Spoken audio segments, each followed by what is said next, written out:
جو دنیا پر حملہ آور ہے، اور صبح شام لاکھوں کی تعداد میں جو لوگ ہیں وہ کرونا وائرس کا شکار ہو رہے ہیں، سینکڑوں کی تعداد میں لوگ جو ہیں اس موت کا شکار ہو رہے ہیں، لیکن ہمارے جو حکمران ہیں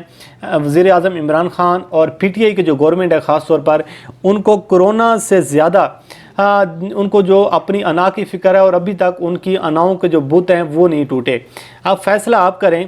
کہ اگر شہباز شریف کی کرپشن پر بات کی جائے، شہباز شریف صاحب کو جو نائب ہے وہ بلا کر پوچھے کہ آپ کے جو آمدن سے زائد اثاثہ جاتے ہیں اس کی منی ٹریل کہاں پر ہے، اور نیب میں وہ حاضر نہ ہوں، نیب کی پیشی پر نہ جائیں، اور نیب ان کو گرفتار کرنے آ جائے، ان پر چھاپا مارے اور اس کو نیب جو ہے اس کو گرفتار کرنے کی کوشش کرے، تو یہ جو عمران خان صاحب کی پھر انا ہو جاتی ہے، پھر عمران خان صاحب کا بغض ہو جاتا ہے۔ لیکن یہ حامد میر صاحب کو نظر نہیں آتا کہ جب ان سے یہ پوچھا جاتا ہے کہ آپ نے اتنے زیادہ اثاثے کہاں سے بنائے تو اس کی منی ٹریل بتائیں، تو وہ پھر آگے سے کہتے ہیں کہ جی ہم نے بھینسوں کا دودھ بیچ کر ہم نے یہ اثاثے بنائے۔ اس کے بعد وہ یہ کہتے ہیں کہ فروری اور مارچ 2020 میں جب کرونا وائرس کا حملہ دنیا پر شروع ہوا تو عمران خان صاحب کی جو حکومت ہے وہ آٹا اور چینی کے بحران کے حوالے سے بحث کر رہے تھے، اور اس حوالے سے کمیشن بھی بنایا گیا۔ وزیر اعظم نے قوم سے وعدہ بھی کیا کہ اس بحران میں اور اس سکینڈل میں جو بھی ملوث ہوگا میں اس کو نہیں چھوڑوں گا، اور اس کے بعد پھر آپ نے دیکھا کہ اس انکوائری کمیشن کی رپورٹ بھی آئی، اور عمران خان صاحب نے کل جو ایک پوری قوم کے سامنے وعدہ پورا کیا ہے، اور ذمہ داران کے خلاف جو سزائیں دینے کا عمل اب شروع ہوگا، اور اس کیس کو منطقی انجام پہنچانے کے لیے جو عمران خان صاحب نے کل ایک فیصلے کیے ہیں وہ بھی آپ کے سامنے۔ لیکن حامد میر صاحب یہ فرماتے ہیں کہ وزیر اعظم کے اپنے قائم کردہ کمیشن نے ان کے قریبی ساتھی جہانگیر ترین کی کرپشن کو بے نقاب کیا۔ کئی دن تک جہانگیر ترین کی کرپشن اور وزیر اعلیٰ پنجاب عثمان بزدار کی نااہلی میڈیا پر زیر بحث رہی، اور آخر میں کیا ہوا؟ آخر میں یہ ہوا کہ جہانگیر خان ترین بغیر کسی روک ٹوک کے ہوائی جہاز میں بیٹھ کر لندن چلے گئے۔ یہ جملہ اگر آپ اس جملے کو دیکھیں، حامد میر صاحب کو پورے چینی اور آٹے کی بحران کی رپورٹ میں صرف نظر آتے ہیں تو جہانگیر خان ترین نظر آتے ہیں۔ اس کی سب سے بڑی وجہ یہ ہے کہ وہ عمران خان صاحب کے ساتھی ہیں، لیکن حامد میر صاحب کو اس کالم میں شاہد خاقان عباسی، نواز شریف، آصف علی زرداری، شہباز شریف نظر نہیں آ رہے، جنہوں نے 22 ارب روپے کی سبسڈی دی، اور 5 سالوں میں جس طریقے سے قوم کو لوٹا گیا، جس طریقے سے قیمتیں بڑھائی گئیں، وہ حامد میر صاحب کو نظر نہیں آیا، نہ اس کا نام مینشن کیا گیا، الٹا ان لوگوں کے لیے ہمدردی کا اظہار کیا جا رہا ہے۔ تو یہ ہے وہ منافقت، یہ ہے وہ حواس باختہ جس کی وجہ سے ہم ذکر کر رہے تھے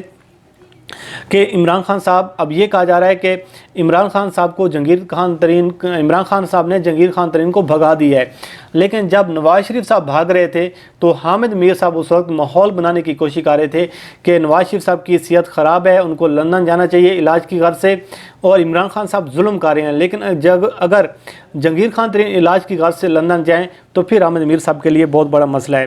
اس کے بعد وہ کہتے ہیں کہ اب جتنا بھی یہ ڈول پیٹیں، جتنا بھی ڈول بجائیں، اب کچھ نہیں ہوگا۔ اب مقصد صرف یہ ہے کہ انہوں نے جہانگیر خان ترین کو بھگانا تھا، وہ بھگا دیا، اور اب مسئلہ یہ ہے کہ یہ عمران خان صاحب، شہباز شریف صاحب اور شاہد خاقان عباسی صاحب کو گرفتار کر کے لوگوں کو یہ بتائیں گے کہ جی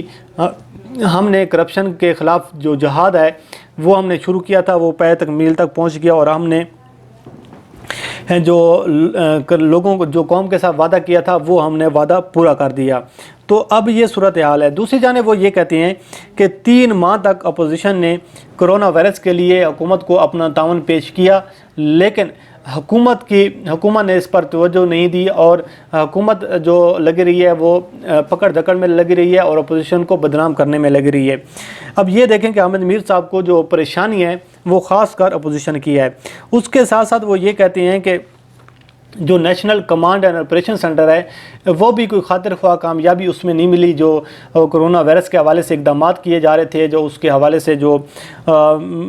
قومی ایک اتفاق رہا ہے کہ national command and operation centre یہ بھی پیدا نہیں کر سکا۔ لیکن اصل مسئلہ یہاں پر آتا ہے، اصل مسئلہ کہاں پر آتا ہے کہ وہ اب بد دعاؤں پر اتر آئے ہیں، اور ان کا یہ کہنا ہے کہ عمران خان صاحب جو ہیں اور اس کا جو اقتدار ہے، جو اس کی گورنمنٹ ہے، یہ کچھ سال بعد یہ ماضی کا حصہ بن جائیں گے۔ اور ماضی کا حصہ کیسے بنیں گے؟ ان کا یہ کہنا ہے کہ تاریخ میں یہ لکھا جائے گا کہ جب بھارت نے مقبوضہ جموں کشمیر پر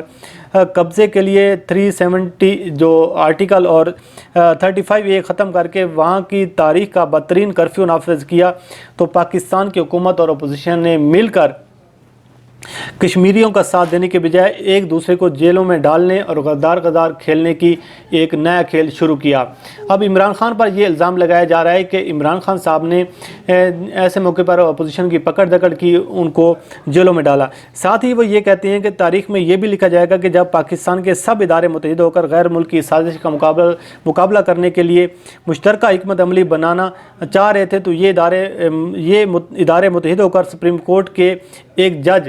جسٹس قاضی فائز عیسیٰ کے خلاف ایک ریفرنس دائر کر دیا گیا۔ اب صورتحال کا اندازہ یہ لگائیں کہ اگر کسی جج سے یہ پوچھا جائے کہ آپ کے بیوی بچوں نے آمدن سے زائد اثاثہ کیسے بنایا، ان کی جائیدادیں کہاں سے آئیں،